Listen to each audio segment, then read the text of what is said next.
हाजी मस्तान, भारत का पहला असली डॉन जिसने मुंबई को बिना गोली चलाए जीता। सफेद कुर्ता, सफेद मर्सिडीज और आंखों में ऐसा तेज कि सामने वाले की जुबान बंद हो जाए।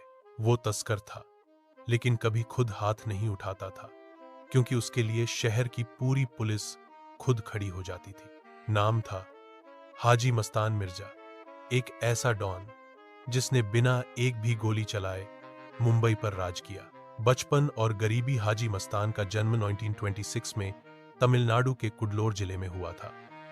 गरीब परिवार में जन्मे मस्तान के पिता मुंबई में छोटे मोटे काम करते थे। 10 साल की उम्र में मस्तान भी अपने पिता के साथ मुंबई आ गया और डॉक पर मजदूरी करने लगा।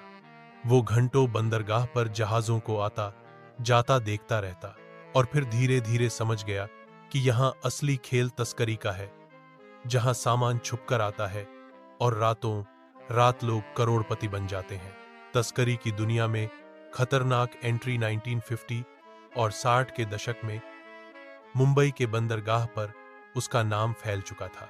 हाजी मस्तान ने ईरान और खाड़ी देशों से सोना, घड़ियां, सिगरेट और इलेक्ट्रॉनिक सामान मंगवाना शुरू किया।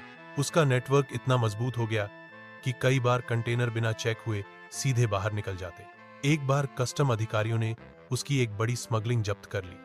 अगले ही दिन उस अफसर की गाड़ी में एक सफेद गुलाब और एक पर्ची रखी मिली। ये सिर्फ इशारा है, अगली बार फूल नहीं, आग भेजा जाएगा।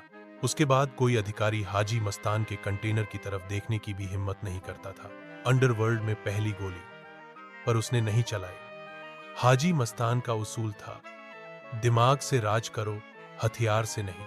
वो गैंगवार से दूर रहता, लेकिन जब कोई हद पार करता तब उसका जवाब भी शांत नहीं होता। एक बार एक विरोधी गैंग ने उसकी सफेद मर्सिडीज पर गोलियां चलाईं। हाजी ने पलटकर कोई शिकायत नहीं की, कोई बयान नहीं दिया, पर एक हफ्ते के भीतर उस गैंग के 3 लीडर्स मुंबई से गायब हो गए। ना कोई एफआईआर, ना सबूत, सिर्फ शहर में डर की खामोश हवा। बॉलीवुड और दहशत। हाजी मस्तान सिर्फ अंडरवर्ल्ड का हिस्सा नहीं था, वो बॉलीवुड का इन्वेस्टर भी बन गया। उसने कई फिल्मों में पैसा लगाया और निर्माता निर्देशकों से सीधा संपर्क रखा। उसका रिश्ता दिलीप कुमार, फिरोज खान और अमिताभ बच्चन तक से था।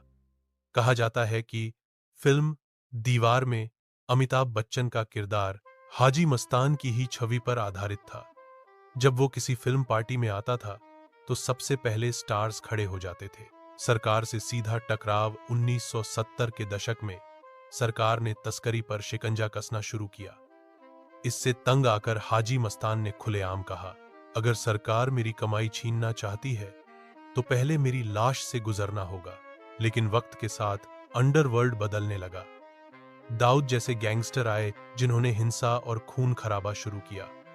मस्तान ने खुद को इन सबसे दूर कर लिया। राजनीति में कदम। 1980 के दशक में हाजी मस्तान ने अपराध की दुनिया छोड़कर भारतीय लोक पार्टी के नाम से राजनीतिक पार्टी शुरू की। उसका सपना था, जो काम उसने अपराध से सीखा वो अब सिस्टम से सुधारे। 1994 में 68 वर्ष की उम्र में हाजी मस्तान का निधन हो गया। हालांकि उसकी मौत सामान्य मानी गई, पर आज भी कई लोग कहते हैं वो मरा नहीं, वो सिर्फ मुंबई की भीड़ में कहीं खो गया।